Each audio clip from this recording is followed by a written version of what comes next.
Biofísica teórico. 1. Cinemática. El capítulo de la mecánica que describe sistemáticamente el movimiento de los cuerpos sin relacionarlo con las fuerzas que intervienen se denomina cinemática. Que un cuerpo esté en movimiento o en reposo es un concepto relativo. Una casa está en reposo con respecto a la Tierra, pero está en movimiento con respecto al Sol. Es necesario definir un cuerpo de referencia respecto del cual se determinan los movimientos de los demás.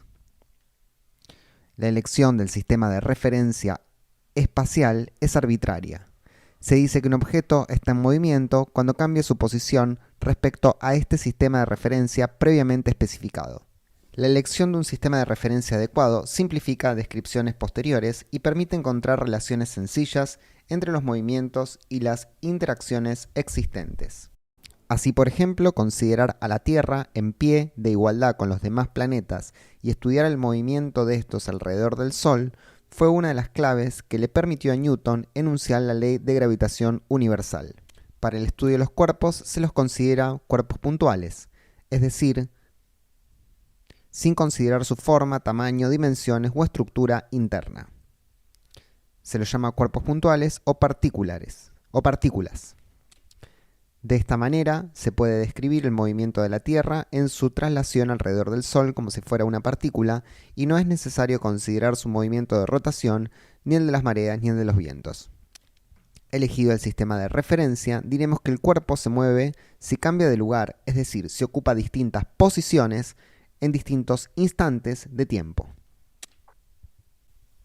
Si el movimiento es sobre una línea, como por ejemplo una bolita sobre una canaleta, alcanza a dar un número que indique cuán alejada está y en qué sentido, de un punto de referencia arbitrario. Si el movimiento es en una superficie, harán falta dos números para dar la posición. Si el móvil o cuerpo en movimiento no está confinado en una superficie, sino que se mueve en tres dimensiones, entonces serán necesarios tres números para especificar su posición. Un cuerpo lanzado horizontalmente, en ausencia de rozamiento con el aire, se mueve en un plano vertical. Entonces, para dar su posición, será necesario conocer dos números: la distancia a un eje horizontal y otra distancia a un eje vertical perpendiculares entre sí, con origen, por ejemplo, en el lugar de lanzamiento. Si el movimiento es rectilíneo, tal como el de una piedra que cae desde un balcón de un edificio en ausencia de viento, para fijar su posición alcanzará con un único número, y la distancia de la piedra al suelo o al balcón. Hemos dicho que nos interesa especificar las posiciones de las partículas en cada instante. Ahora bien, para identificar un instante debemos saber a qué referirlo. Es necesario fijar un origen en el tiempo y dar los instantes indicados, cuántos segundos, minutos, horas, siglos, etc. después o antes de este origen están. Por ejemplo, la clase comienza 7 horas después de la medianoche del domingo y finaliza 10 horas después de este origen. Utilizamos la letra T para indicar instantes de tiempo.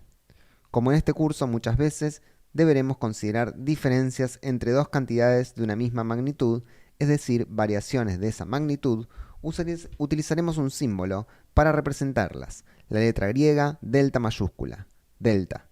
La diferencia entre dos instantes de tiempo es un intervalo de tiempo o lapso y lo designaremos como delta t. Así daremos la clase durante 3 horas, o sea, un delta t de 3 horas.